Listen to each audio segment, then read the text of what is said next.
Students, welcome to effortless physics. My name is Monika Agarwal और हम कर रहे हैं नीट क्रैश कोर्स 2021। तो आज मैं आपके सामने लाई हूं एक नया chapter that is wave optics. हम वेव ऑप्टिक्स के जितने भी क्वेश्चंस एग्जाम में पूछे जा सकते हैं सारी वैरायटी करेंगे ताकि आपको क्लैरिटी आ सके कि एग्जाम में कैसे क्वेश्चंस आते हैं।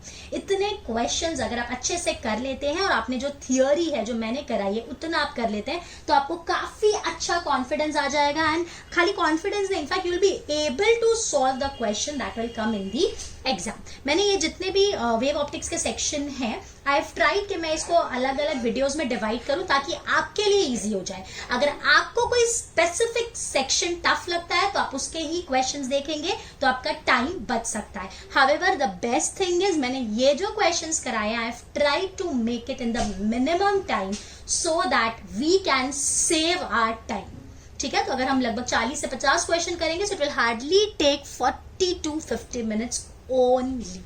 ठीक है, चलिए तो पहला क्वेश्चन करते हैं। इस पहले क्वेश्चन में हमको फ्रीक्वेंसी दी है, वेवलेंथ दिया है और हमको म्यू मतलब रिफ्रैक्टिव इंडेक्स निकालना है। मेरे बच्चों को पता है velocity is frequency into wavelength, so that is 2 into 10 raised to 14 into 5 into 10 raised to -7। तो वेलोसिटी हो गई 5 2s are 10 into 10 raised to 7, तो जिसको मैं लिख सकती हूँ 1 into 10 raised to 8। हम सबको पता है म्यू होता है speed of light in air divided by the velocity of the light in this medium और इन दैट मीडियम। तो इस मीडियम में वेलोसिटी हमको मिली है 1 into 10 raised to 8। तो मैं सब्स्टिट्यूट करती हूँ, सो 3 into 10 raised to 8 this is the speed of light in air divided by the speed of light, that is 1 into 10 raised to 8, so we'll get the answer as 3। so the correct option is option B। अब इस question में हमको frequency, wavelength और velocity in air दिया है। हम किसी glass में चले गए जिसका रिफ्रैक्टिव इंडेक्स म्यू है, उसमें फ्रीक्वेंसी, वेवलेंथ और वेलोसिटी कितनी होगी। So frequency doesn't change with medium, ये मैंने आपको बताया हुआ है, आप लोग मेरा थियोरी वीडियो देख लेना। डजंट चेंज विद मीडियम, तो मैंने बहुत अच्छे से पूरा चैप्टर डिटेलिंग में कराया। तो फ्रीक्वेंसी एन ही रहेगी। Velocity in medium will be velocity in air divided by mu and wavelength in medium will be wavelength in air divided by mu.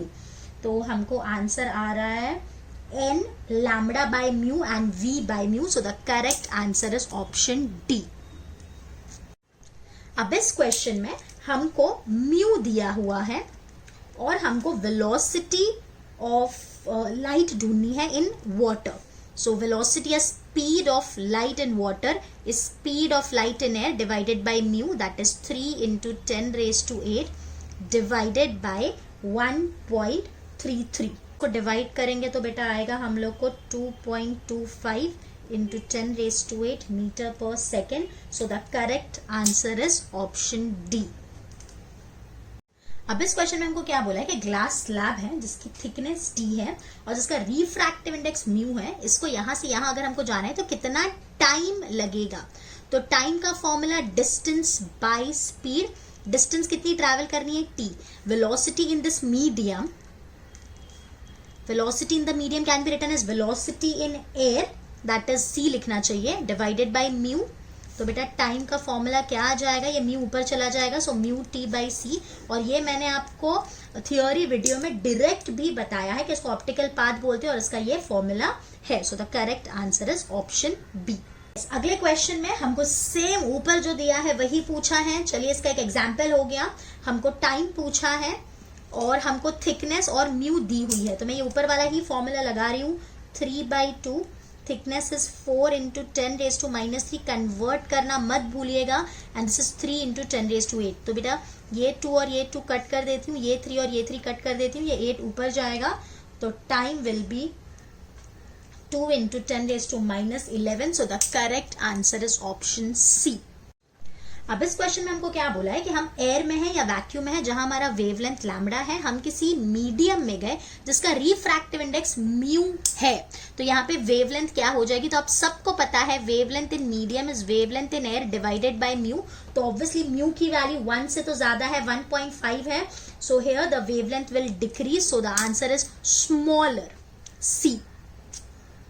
बहुत ही इजी क्वेश्चंस है इस चैप्टर के, को बिल्कुल डरने की जरूरत नहीं। मुझे पता है बहुत बच्चों को इस चैप्टर से फियर होता है, बट कोई डरने की जरूरत नहीं है। मैं आपको सारे क्वेश्चंस जो एग्जाम में आ सकते हैं करा दूंगी और आपका डर पूरी तरह से खत्म हो जाए। अब इस क्वेश्चन में हमको वेवलेंथ इन एयर दिया हुआ है, हमको रिफ्रैक्टिव इंडेक्स भी दिया हुआ है, हमको वेवलेंथ इन ग्लास निकालना है। So that is wavelength in air by mu, so that will give me 5460 divided by 1.5। तो अगर बेटा मैं इसको डिवाइड करती हूँ तो मुझे आंसर आएगा 3640 एंगस्ट्रॉम।